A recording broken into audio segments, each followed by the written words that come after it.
आने वाली करीबन जो है इस महीने के चालू में जो तरीके से कुछ बातें सामने आई, हम लोग उसके ऊपर ध्यान दे रहे थे। हमारी जो तहरीक है वो तहरीक ऑल इंडिया जमातुल कुरैश वो भी इसका हिस्सा है और मुकामी तौर से अल हिंद जमातुल कुरैश और मालेगांव जमातुल कुरैश इसका हिस्सा है। धुलिया जमातुल उलमा की जानिब से 7 जुलाई को धुलिया में एक प्रोग्राम रखा गया जो कुरैश बिरादरी और जमातुल उलमा का कॉमन मिल करके था।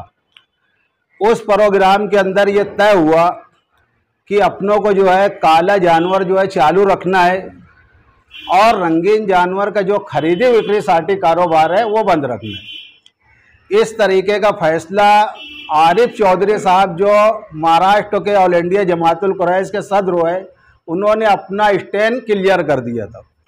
उसके बाद से ये तहरीक चलती रही कि जैसे कि आप लोग को पता है कि मैं जो आपको पेपर दिया हूँ उसके रिसिप्ट काफ़ी आपके पास दिया हूँ। हमारे जो विषय थे वो मालेगांव के अंदर हमारे लोकल विषय अलग है और महाराष्ट्र के विषय अलग है। ये दो एक अलग अलग मामले हैं।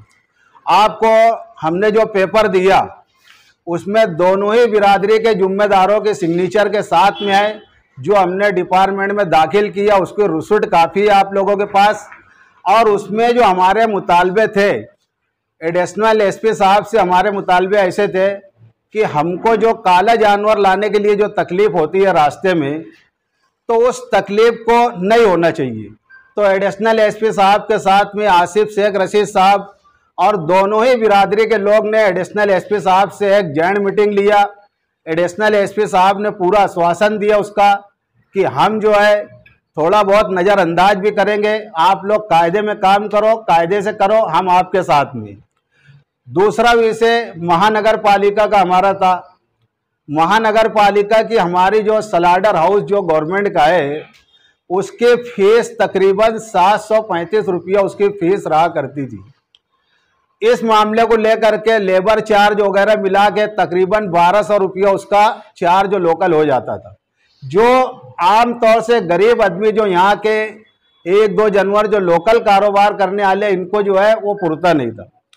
इसलिए वहाँ पर एडिशनल एसपी साहब ने, डीवाईएसपी साहब ने और आयुक्त साहब ने और आसिफ शेख रशीद साहब ने और दोनों बिरादरी के लोगों ने एक जॉइंट मीटिंग लिया आयुक्त कार्यालय में। आयुक्त कार्यालय के पास इस बात को आयुक्त साहब को बताया गया कि भाई ऐसी ऐसी तकलीफ हमारे लोगों की जो हल नहीं हो रही है। तो उन्होंने इस चीज़ का आश्वासन दिया कि हम तुमको जो है 2 दिन के अंदर एक ठहराव करके देंगे जिसका चार्ज जो है नॉर्मल करके हम करेंगे ताकि आप भी कायदे से करो और कायदे से काम मालेगांव के अंदर चले। उसके अंदर उन्होंने ठहराव करके दिया हमको 4 दिन में 150 रुपये का ठहराव करके दिया जो स्लाडर फी है, और 100 रुपया जो डॉक्टर का जो चार्ज होता है वहाँ का वो 100 रुपया हुआ। अब उसमें वहाँ पर ये मामला हुआ कि भाई ठीक है, ये ले करके अपना ये मामला हो गया एडिशनल एसपी साहब का और आयुक्त साहब का। हमारा एक विषय उसके अंदर ऐसा है कि आरटीओ साहब जो है तो आरटीओ साहब का ऐसा मामला है कि उन्होंने जो गाड़ी जानवर लाने की गाड़ी होती है उसका परमिट होता है कायदेशीर, तो उन्होंने परमिट देना चाहिए। आसिफ शेख रशीद साहब के साथ हमने उनके साथ भी जॉइंट मीटिंग किया। उन्होंने कहा कि आप गाड़ी लेके आओ, हम आपको नेशनल परमिट देने के लिए तैयार है। उसके बाद हमारा एक विषय था जो उत्तन बाजार समिति का है। उत्तन बाजार समिति का विषय ऐसा था हमारा कि उत्तन बाजार समिति में जो जानवर हम लाते हैं, व्यापारी खरीदी बिक्री करते हैं, उस पर गौ रक्षा के लोग या गौ रक्षा के नाम पे जो लोग चलने वाले लोग हैं वो लोग तकलीफ देते हैं। तो हमने और आसिफ शेख रशीद साहब ने वहाँ पे ये स्पष्ट किया कि आप लोग लेटर दो डिपार्टमेंट को ताकि हमको प्रोटेक्शन मिले। उसके लिए उन्होंने अपना लेटर भी दे चुका। अब हमारा जो लास्ट विषय था वो विषय था मालेगांव के अंदर जो 4 प्राइवेट कंपनी है, ये जो कंपनी चलती है इसमें कम से कम मालेगांव शहर के जो है 700 से 800 बच्चे जो काम करते हैं वहाँ लेबर का, तो उनकी शिकायत ऐसी थी कि उनको जो है लेबर चार्ज जो कम मिलता है और ड्यूटी ज़्यादा ली जाती। तो उन लोगों को हमने बुला करके उनको लेटर दिया। आसिफ शेख रशीद साहब ने पूरी रहनुमाई किया, चारों कंपनी की जॉइंट मीटिंग ली गई। उस मीटिंग के अंदर ये बात तय हुई कि हम जो है लेबर चार्ज जो उसमें कुछ एजेंट रहा करते थे जो पैसा खा जाते थे, हम डायरेक्टली इनडायरेक्टली जो है लेबर को हम उसका पैसा देंगे। और रह गया सवाल, अगर कभी कोई वर्क काम का होता है तो उनको वर्क पैसा दिया जाएगा उसका। दूसरा विषय कंपनी से हमारा ऐसा था कि पहले औरंगाबाद कंपनी जो है, जो व्यापारी जानवर ले जा करके जिस कंपनी में देते थे, यानी मान लो कि हम इस कंपनी के कस्टमर है, तो उस कंपनी के अंदर ले जाके अपने जानवर का परमिट दिया करता था पहले औरंगाबाद में ऐसा। तो हमने इनको बोला कि आप परमिट दो। ये हमारे मुतालबे लोकल थे।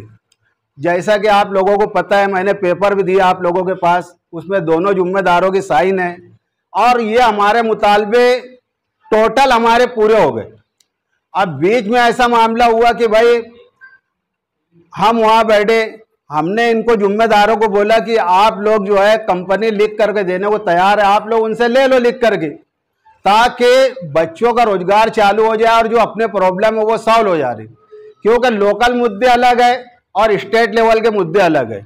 लेकिन पता नहीं क्या बात थी, क्या उनके जहन में था कि वो लोग वो चीज़ समझे नहीं। मैंने उनको बारहा कहा कि अगर कंपनी स्टार्ट हो गई उनके लेवल के ऊपर तो आपके डिमांड्स वो मानेगी नहीं। क्यों?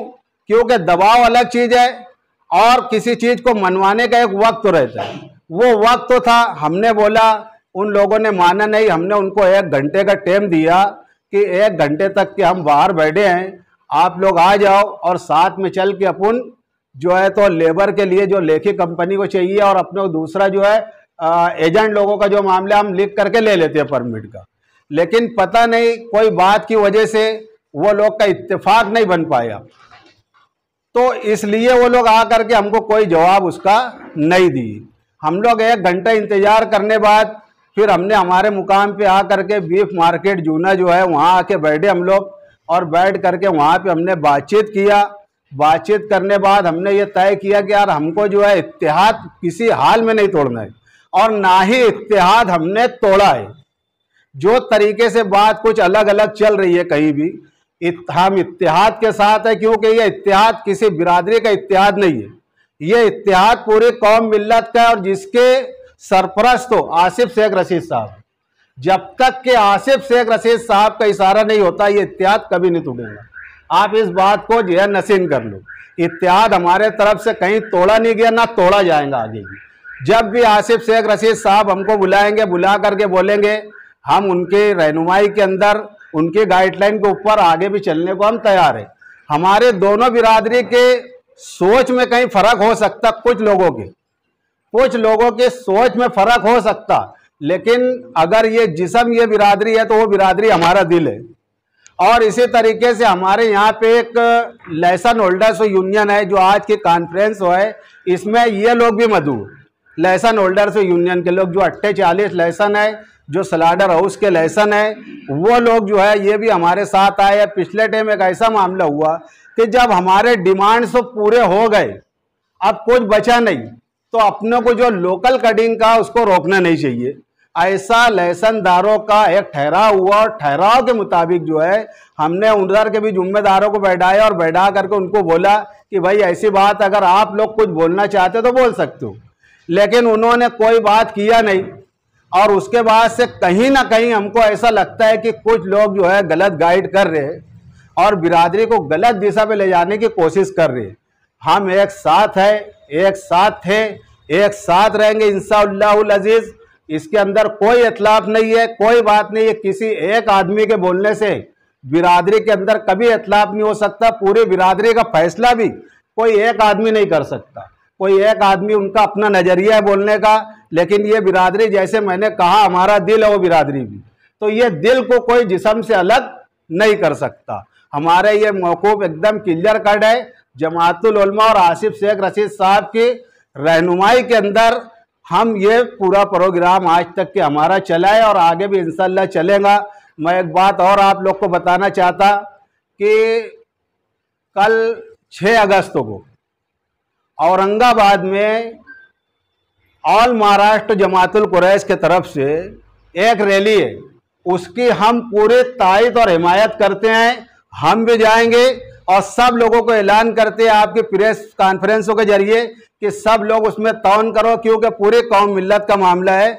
और 7 तारीख को सोलापुर में भी हम आप लोगों के माध्यम से गुजारिश करते हैं शहर तक कि आप बात पहुंचाओ, ताकि उसमें भी लोग पहुंचे और पहुंच करके इस मामले को कामयाब करें, ताकि आगे के लिए हमारे राय अमल अच्छे हो, राय अमल अच्छे चले। उसके अंदर बात क्लियर कर देना चाहता है, देखो पूरे महाराष्ट्र में अलग अलग मसाइल है।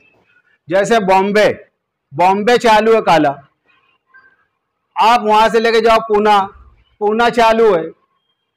आप वैसे लेके जाओ धुलिया में सलाडर हाउस का प्रॉब्लम है, उनके पास ऑर्डर होने बाद सलाडर स्टार्ट नहीं हो रहे। फिर आप खानदेश बाग में जाएंगे तो कहीं सलाडर नहीं है।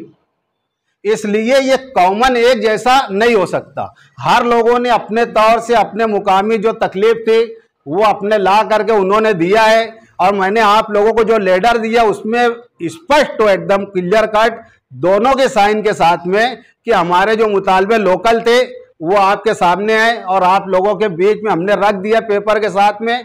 रह गया सवाल पूरे महाराष्ट्र की जो तहरीक है उसमें सबसे पहले आगे हम रहेंगे इंशाअल्लाह अज़ीज़।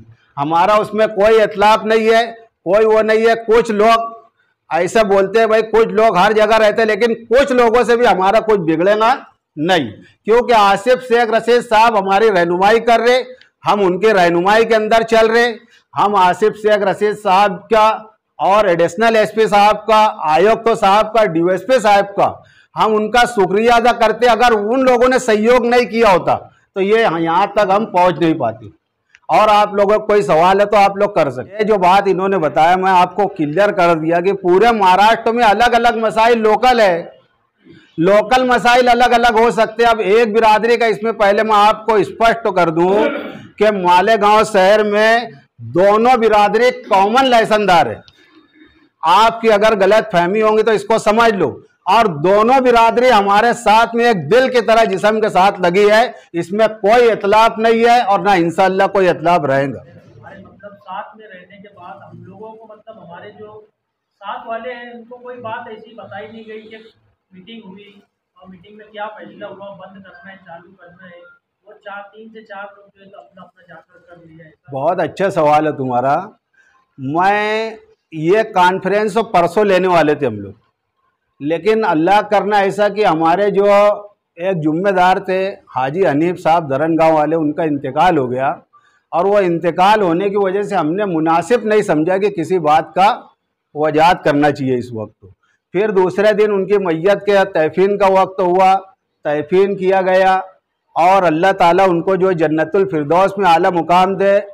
अल हिंद जमातुल कुरैश और लाइसेंस होल्डर यूनियंसों की तरफ से हम उनको खराज अकीदत पेश करते, लेकिन हमने उस बात को ध्यान में रखते हुए कल भी हमने प्रेस कॉन्फ्रेंस नहीं लिया। अब जो लोगों ने वो इत्तेहाद तोड़ने की कोशिश किया वो लोगों से सवाल करने वाली बात है कि भाई पूरी बिरादरी जो है ये हमारा दिल और जिस्म है, तो तुम अलग करके बात कैसे कर रहे? ये सवाल उनसे होना चाहिए, क्योंकि वो कोई 1-2 आदमी के बोलने से बिरादरी का 2 हिस्सा नहीं हो सकता। ना किसी अब्दुल्ला कुरैशी के बोलने से हो सकता, न किसी और के बोलने से हो सकता। हमने स्पष्ट कर दिया आप लोगों के पास कि ये पूरी बिरादरी एक साथ में रहेंगी, क्योंकि बिरादरी जो है सिर्फ एक नाम है, लेकिन कौम मिल्लत का पूरा मामला है और कौम मिल्लत के लिए हम लड़ रहे। उसमें हम कोई भी इतलाफ हमारे दिल में नहीं है, हमारे खून में नहीं। देखो चोरी छुपे का जो मामला है, आप ऐसा मानते हो क्या कि 100% चोरी छुपे का जो मामला होता है उस पर आप काबू पा सकते हो? हम शहर से गुजारिश कर सकते हो उसके अंदर कि भाई पूरा शहर, हर समाज के लोग ऐसे लोगों को रोको जो चोरी छुपे से कर रहे हैं। पिछले दिनों आपको याद होगा कि कुछ लोगों ने इलीगल गैर कानूनी काम किया, हमने FIR दर्ज कराया उनके ऊपर। आज पूरे महाराष्ट्र में कुरैश बिरादरी ने हड़ताल किया हुआ है, और हड़ताल अल्लाह करे कामयाब हो। जो मकसद के लिए उन्होंने हड़ताल किया है वो मकसद तो 1978 में गाय के ऊपर पाबंदी लगाने का एक कायदा बना था, फिर उस कायदे को अमेंडमेंट किया गया 1994-95 में कि गाय के साथ उसको बढ़ा दिया गया, गौवंश कर दिया गया। पहले सिर्फ गाय थी, बाद में उसको गौवंश किया गया और वो कायदा बन के आया 2014 में प्रेसिडेंट ऑफ इंडिया की सही हो गए, तो इसलिए वो कायदा पूरे महाराष्ट्र में लागू हो गया। और वो कायदा मनोहर जोशी की वजीर आला के वक्त बना था। उस वक्त असेंबली में ठहराव करके कम से कम 150-200 आमदारों ने उसके ऊपर इत्तेफाक किया था जब वो कायदा बना था। आज अगर अपन लड़ाई कर रहे हैं, हम उस लड़ाई में शामिल हैं, मगर वो कायदा बनने के बाद हम हड़ताल कर रहे हैं, हड़ताल में हम शामिल हैं, मगर बिरादरी का धंधा अच्छे ढंग से चले। और एक मसला ऐसा है, आज गांव में एक चर्चा है कि गोश्त का रेट कम करो। आज जो लोगों ने गोश्त का रेट कम करने के लिए पूरे गांव में अपील कर रहे हैं, आज से कुछ दिन पीछे की बात है, बकरीद का वक्त था। बकरीद के वक्त उन्होंने जानवर जो बेचा, क्या रेट से बेचा, आप लोगों ने भी लिया होगा। आज वो लोग चिल्ला रहे 200 में बेचो, 200 में। आज भैंस और बढ़िया का रेट कैसा रहता है आप लोगों को मालूम। आपने कुर्बानी किया था, ज्यादातर लोगों ने क्या रेट से खरीदा था। आज भाजपा सरकार जो ऑल इंडिया लेवल पे भी है, महाराष्ट्र में भी है, उनका मकसद है कि लोकल जानवर कटना बंद हो जाए, क्योंकि एक्सपोर्ट कटता है तो उनको डायरेक्ट माल आता है। लोकल आदमी क्या देगा उनको। बड़ी बड़ी कंपनियों से क्या वो कौन सा बॉन्ड था, वो बॉन्ड के नाम पे अच्छी खासी उनको इनकम होती है बड़ी सरकार को। इसलिए लोकल जानवर बंद करने का, आज अगर अपन बंद कर देंगे सलाटर, अभी बंद कर देंगे लोगों ने सलाटर, मगर महाराष्ट्र में गवर्नमेंट कौन सी बैठी है, गवर्नमेंट तो चाहेगी कि सब सलाटर बंद हो जाए। आज कंपनी जो काट रही है जानवर वो 230, 240, 260 रुपये का रेट देती है। अब जानवर का रेट महंगा होने की वजह से गोश्त महंगा बिक रहा है। और हमारे कुछ जिम्मेदार, जिसमें हम उनको चच्चा बोलते हैं, हमारे चच्चा ने ऐलान किया कि इनको जानवर मत दो, जानवर लान मत दो। आप सल्लल्लाहु अलैहि वसल्लम का कौल है कि किसी की रोटी रोजी को बंद मत करो। आज मुसलमान होते हुए रोटी रोजी बंद करने का बोल रहे हैं। मेरी गुजारिश है मेरे चच्चा से कि वो ऐसा जुमला ना बोले कि किसी की रोटी रोजी बंद करने वाला। अस्सलाम वालेकुम। बोलना था अब्दुल्ला भाई, सलाम भाई, ये सब लोगों ने बोल दिया है। फिर भी मैं हमारी दोनों बिरादरी के लोगों से गुजारिश करूंगा कि आप लोग अपने आपस में कोई इख्तलाफात नहीं करें। कुछ लोग जो है फितना फैलाना चाहते, उनके फितने में ना आते हुए जैसा अपना भाईचारा कायम था वैसा ही कायम रहना चाहिए। इंशाअल्लाह ये 2 दिन का मसला है, आज नहीं कल खलास होगा। हम लोगों को एक जगह रहना है, एक साथ उठना है, एक साथ बैठना है। इस ताल्लुक से मैं खुद फारूक मेंबर के घर पर गया था कि जो आपसी इख्तलाफात है ये खलास होना चाहिए। वहाँ पे हमारे अफजल हाजी साहब भी बैठे हुए थे। उन लोगों ने हमको 4 बजे का टाइम दिया था कि यार ठीक है अपन 4 बजे बैठ के ये मसले में बात करेंगे, लेकिन आज तक तो उनका ये ताल्लुक से फ़ोन नहीं आया। उसके बावजूद भी मैं बिरादरी के लोगों से और जिम्मेदारों से भी जो गुजारिश करता हूँ कि आप लोग ये मसले में ध्यान दें कि कोई तनाज़ा ना पैदा हो जाए। बस इतना बोल के मैं अपनी बात खत्म करता हूँ। अस्सलाम वालेकुम।